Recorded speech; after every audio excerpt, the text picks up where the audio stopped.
Hi, I'm Corbin Chase. Welcome to Spiritual Health Expert Podcast. There is a holistic and spiritual remedy for everything. On this podcast, we talk with experts from various fields of life, health, and healing who prioritize integrative and spiritual approaches to wholeness and happiness. Let's talk about it.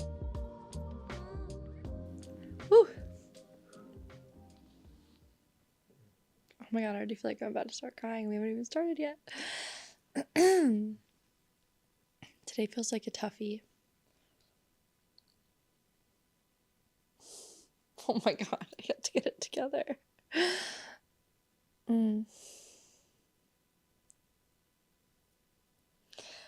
Okay, so the skinny of it is my ex-husband has a new girlfriend and he wants me to meet her because that was our arrangement before she meets the kids, our daughters. I meet her. And so I learned intuitively I knew something was going on in his life where he had some sort of lady friend a couple of months ago. And then we had this like situation in the parking lot of our, not a situation, but like a somewhat of a conversation in front of, and I say like somewhat of a because it's just like a weird conversation to have like with your ex, like oh, you're dating someone new. So we had a conversation outside of my the preschool of where our daughters go to school about her, and that's the first time he told me about her, and it was like sometime this summer. And it was like okay, you know, like I'm happy for him. I don't desire him intimately that way anymore. And psychically I know he's gonna remarry. So yeah, there's this woman that I know that she's met the girls over FaceTime now. Like they've been to our house to like check out our cats kind of thing, and that felt like a big step for me, but I've been trying to be like kind of chill and supportive and like really like temper myself through this because there are massive emotions that come with all of this, and it's like totally new for me. So right now my daughters are only, well, my oldest Alba's about to be 5 and Rue just turned 3. So they're 3 and 4. They're young. They're like, I mean, Rue's even at the point where, you know, if she meets someone new and they're in her life for a long time, she's gonna know, she's like not gonna know life without them, kind of thing. Like this is a really big deal. So that's why introducing you is a big deal, Alex. Yeah. I know. I don't remember anything from 2 years old. Alex is on the podcast as my co-host tonight. He's my partner. I just kind of like dove in because I'm like super emotional. Sorry about that. Of course. So, gosh, I don't even know where to, I'm just like, my head's kind of like spinning. So the other day, my ex texted me and he was like, also, by the way, I hate calling him my ex. I only do that for his privacy, but I just want it to be known that I'd much prefer to refer to him as his name. Yeah, that's like genuinely how I feel.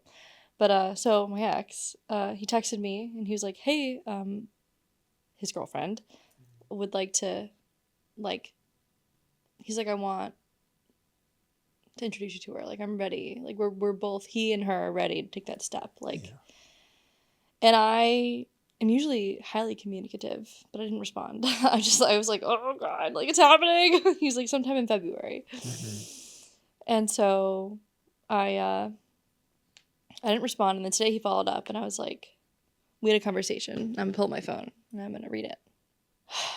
So he brought it up again and he said, he's like, please let me know about February. And I was like, yes, we can meet. I mean, that is our agreement, right? He was like, yeah, just let me know what days work best for you. I responded. It took me, how long did it take me? It took me from, he said at 2:43 and then I responded at 4:11. It took me a while.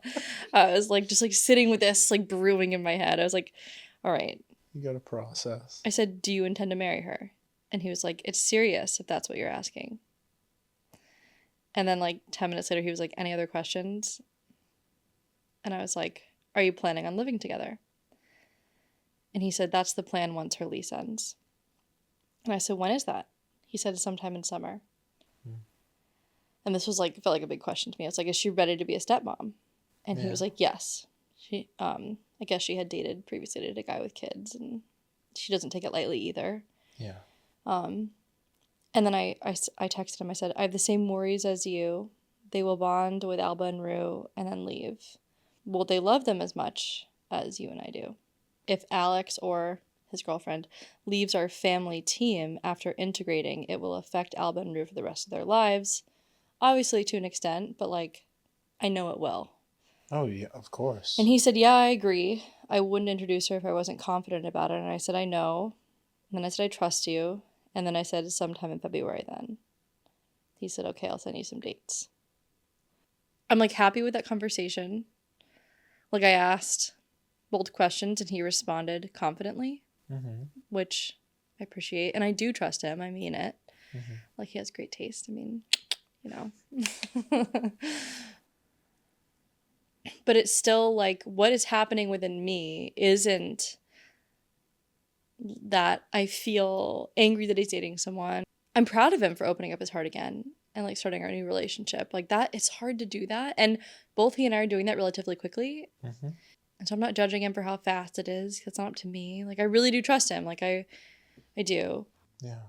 But what's happening for me is I feel like my mama bear is like coming out. It's like this part of me that I'm almost thankful that is being activated at this level because when I first had my daughters, I felt like my inner mother didn't come out.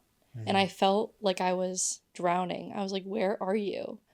I thought like I was supposed to just be like this amazing mom all of a sudden, and I wasn't. I like truly fell apart. And it even needed to get to the point where I had to tell my ex, I was like, I can't have the girls right now. Like I feel unwell. Like I am struggling so deeply myself with this divorce and this move and like everything, like the tower card moment Yeah. in my life where I was like, I can't I feel like I don't have the emotional maturity, the ability to regulate myself, the connection with my inner child, the relationship with my inner mother to like be around them and have it be like super healthy. That being said, I know I'm very self-critical. So like my kids were always safe and loved. So like I'm not trying to Yes. like put any red flags out there, but I knew that I was struggling. And so there were days where I told him, I was like, please take them. Please. Like, I need another day. Like, I need to figure out myself. Mm-hmm. And I need to learn how to be whoever it is that I'm trying to be. So my mama bear is coming out about this because I'm in a place now where I am regulated and I have a great relationship with my emotions. And I have amazing conscious experiences with Alba and Rue. And we have fun when we go out together, just the three of us. And I've worked for that. You know, it's not like I'm raising them through distraction, which I feel like there was an element of that when I was being raised, which is not a dig whatsoever on my mother. She was and is amazing. But that is how I felt like I was raised to an extent. And I'm trying not to do that with my children. And so now I'm like finally, and these moments only just started happening a few months ago. And so Mm-hmm. I birthed them, I made them, and now there's another woman coming to the picture who's going to be a mother figure. And it makes me feel so sad. It makes me feel so sad. Like that's such like a tender feeling. Like I feel so sad about it. Of course. And does it mean that she's a bad person? Like I'm sure she's lovely. I don't know anything about her. The idea of sharing that. Yeah, how am I supposed to share motherhood? Mm-hmm. I feel like they're mine, you know? Like I almost died having one of them. It would be so easy just to be mad at it and be nasty to my ex. It would be Yeah. so easy just to like shove all this down and like just be mean and make it really difficult for him. But that would cause everyone's health. That's just not who I am. Everyone's health would spiral. And so I look for like, where's the spirituality in it? Where's my ground? So I know that I need to trust. I trust that on some level there's divinity in this connection. On some level, Alba and Rue's souls have agreed to meet this other woman's soul and have her be part of their lives. I know that. There's like a higher level soul contract that's been agreed upon. I believe that my life and my children's life is good and of love and light. And so we're not going to attract someone who's going to hurt us or hurt them.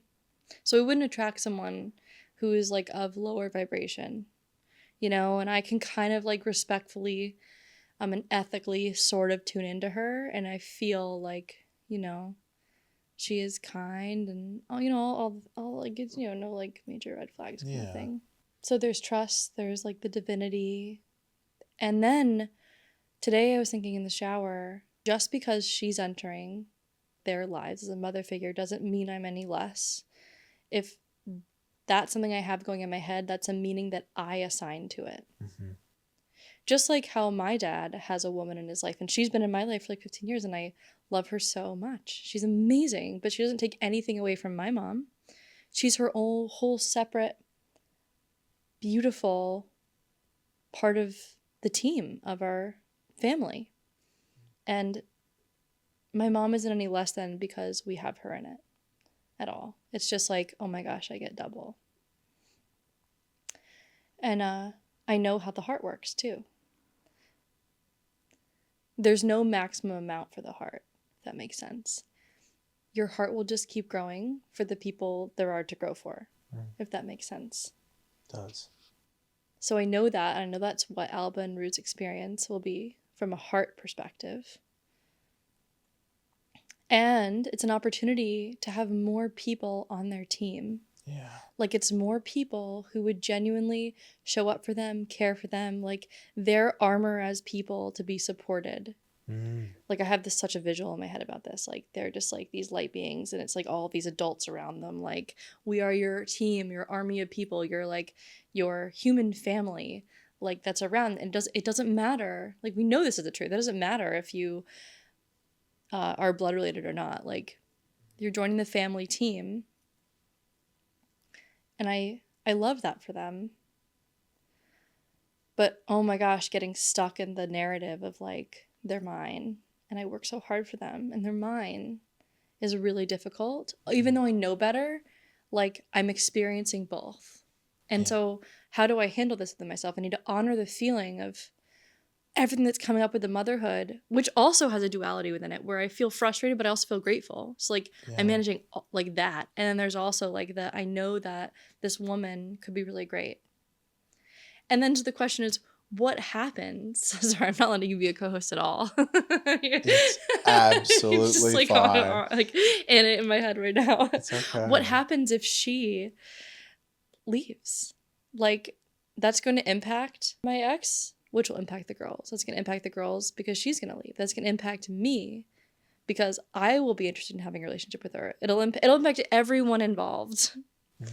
And that feels scary, but I know that living in fear, like, is just an illusion. So I know that, like, it's okay. It would be okay because I have trust that no matter what happened, it would just end up being okay. Like, I know I have the tools to kind of navigate my way through that, and that I could guide them through any sort of situation like that. Similarly, like, Alex, if you left, like, gosh, it's been such a transition to have you enter our lives. As much as it's been a change for you and you've stepped up to like become part of this family, which has been phenomenal and impressive and amazing, it has equally taken me, Alba, and Rue to like this same kind of vulnerability to let you in. Yeah. And form your own distinct relationships with each one of us. And it's all of us has had kind of like our different timeline with that. And so it's everyone that's being affected by this. Yeah. And I want my ex to feel supported. Like, he deserves that. I want him to be happy. I still love him so deeply. Like, I want him to be loved. I want him to feel loved and safe and healed and all of the things. And he deserves that. And yeah, so I'm nervous to meet her. But like, wait. No kidding. No, I know. It's like, and then Alex, you and I were talking in the car the other day about, I was like, I hope she's ready because I'm gonna ask her some really hard questions. Like, I have so many mama bear questions, and she better be ready to like admit that she's ready to be a mom. And I'm gonna ask her directly. I'm gonna look her in the eyeballs and be like, I am standing up for my children right now. Like, I don't necessarily want to be doing this, but I am. Like, I'm gonna ask you, are you ready to be a mother figure to my children? Mm-hmm. Are you ready to enter their lives and potentially cause them a lot of pain if you're going to leave? Mm-hmm. Like, are you being so personally responsible here, or are you not? Like, Yeah. and she needs to be able to hold space for those questions, because when I want to be direct, I can be. She's gonna leave being like, oh my God. Yeah. I think it'll be good. I honestly, I think the way to develop like a close relationship with her is through those hard questions. Like, I think you'll learn a lot about her, or at least I hope we learn a lot about her from those answers. Yeah. Yeah. No, I will. Yeah. Yeah. Oh, I believe it. I believe it. Yeah. So like what I'm doing, I've thought about this, because there are times when I know like I have some like anticipation and some nervousness about a situation coming up. Mm-hmm. And then when that moment is happening, because there's been build up and I've been overthinking about it, I end up kind of freezing up in the moment. Mm-hmm. And like, these are my daughters at stake. And so I can't do that this time. Like, I hold space for clients like all week to have huge like emotional releases and tell me truths about rape, like all kinds of things, and I do that very, very well, like without flinching at all. And when it comes to my own stuff, gosh, it's still so hard. Like, I'm still like everyone else. It's still so hard. And so I'm like, how am I gonna be present? How am I going to remember what I want to say and not let my mind go to mush? And be an active listener, like truly like hold the art of holding space. I have an article about that on my website. Is I need to bring that with me in my pocket, and I also need to listen to her answers, feel them out, and then have the question I genuinely want to ask in return. So like the only way to do that is to be really present and like really keep my nervous system relaxed, because this conversation means so much to me, clearly. Of course. So I'm going to show up and I'm going to like do a really quick, like, I'm in my seat, my feet are on the floor, breath. This is just a person. Mm-hmm. Look her in the eyes, hold the space. It's just a person. I know what I want to accomplish. I'm talking from my heart. Like, this is one of the most raw and important conversations I feel like I truly could have. I feel like I'm meeting the parents. Like, yeah. I'm like, oh my God. Yeah. Get it together, Corbin. My God. What a reversal of that situation. The opposite of meeting the parents. Yeah. Because then there's like the other layer of like observing things about her. I know my ex-husband so well, like so well. He's my best friend for like a decade. So it's, yeah, I'm gonna be like, there's part of me that's gonna be like just observing her from my ex's perspective. I'm like, ooh, what does he like about her? Oh, this is how she's different from me. And like, I know that like analyzing is gonna be happening. It's just gonna be if there's a lot going on. It's gonna be interesting. I'm curious. There must be some similarities. What do you mean? Well, like, you know, like, he was with you for 10 years. I'm like, but I'm sure. You think similarities between me and her? Yeah. Oh, like, I to don't some think so. degree, there must be. I don't think so. You don't think so? No. No, I think I'm quite a lot for him. Oh, really? You think that? No. I do. I think that's part of the reason that we didn't stay together, was because, like, I realized I wanted this, like, big life. And I think he realized that's not what he wanted. We were like, uh-oh, how do we build from here? I'm like, let's do everything. He's like, can we just stay home? I'm like, no. No. He's also like an adventurer and all these things. I don't ever want to paint him in a bad light, but like, we're just very different. Yeah. So I have a feeling she's probably gonna be what's flavor? Moist flavor. Now that he's like grown into himself more, and I mean that's the thing. Like when you're Yeah. young, this is why connecting with someone on a soul level at the beginning is important, and knowing how to recognize that within your life, within yourself, within a situation is so critical, because if you end up with someone who you don't like, truly that soul thing isn't quite there, then you might end up outgrowing each other. No, that's not always true though, because you can connect with someone on a soul level and it might, like with my ex and I think we were supposed to be together because Alba and Rue's souls wanted to come down with the genes from both of us, which is fascinating. And at the time, my ex and I, that's what we needed from each other to step into the next phase of life. And that's why like judging anyone for divorce is ridiculous. Because everyone's on a different life journey. Like some people are here to have multiple relationships. They are here. Like I know that one of the things my soul is here to do in this life is to, and I want you to listen to this, is to define relationship for myself. Like on a soul level, my soul wants to deeply understand relationship, and it's searching for true companionship. I didn't not have that, but my soul started growing brighter and brighter, and we are growing at kind of completely different rhythms. Yeah. The things that we desired deep down, like, were all of a sudden completely incompatible. It's not like anyone was a bad person. You're just like, wait a second. I love you. You're amazing and you're great, but like this is not good anymore. This is not working. We don't want the same things. We can't build anymore. So being able to recognize, like having the spiritual skill to recognize when you have that like soul ping and that soul connection is a really valuable skill to have, and then to trust it.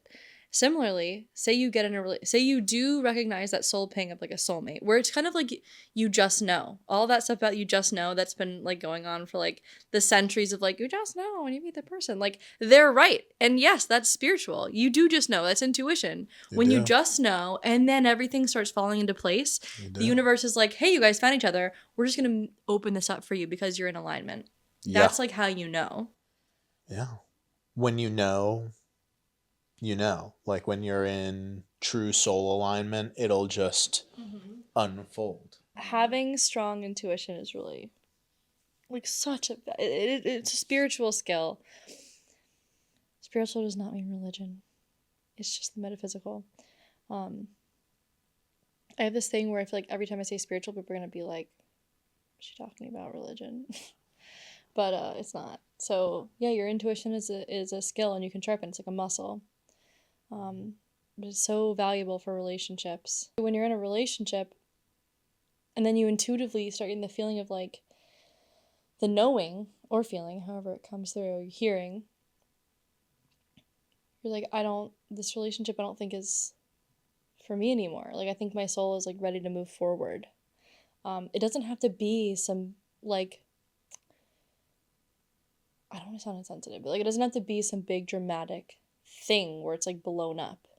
Because if two people start becoming incompatible, they both recognize it. So it's not like, it's typically not one person that just feels it. It's usually both. It's typically both people who kind of fall out of it together, because you're in a relationship. Like you're in a communicative relationship. So if one person starts feeling funny, like when people are in relationships, they start developing psychic connections. You form your own energy bubble around your relationship. This could also be its own podcast. You can like determine, you can diagnose the health of a relationship by looking at the energy circuit that they create between the two, which is like cool. But so the point is, you can start feeling when one person isn't feeling it anymore, or whatever, however you want to put it.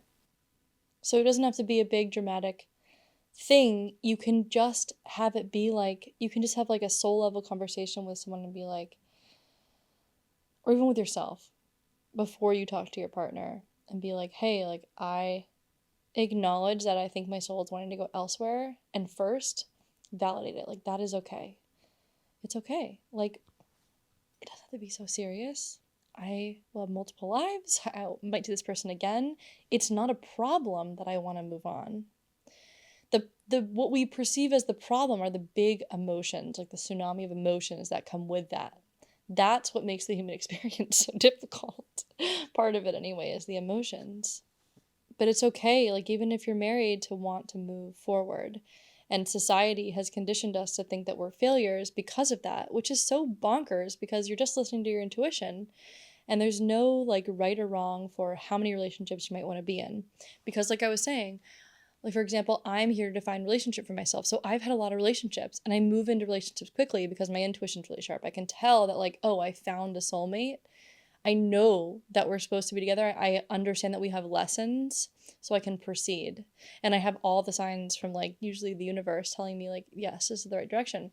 There are some people who are here to experience not being in relationships, and that's the lesson.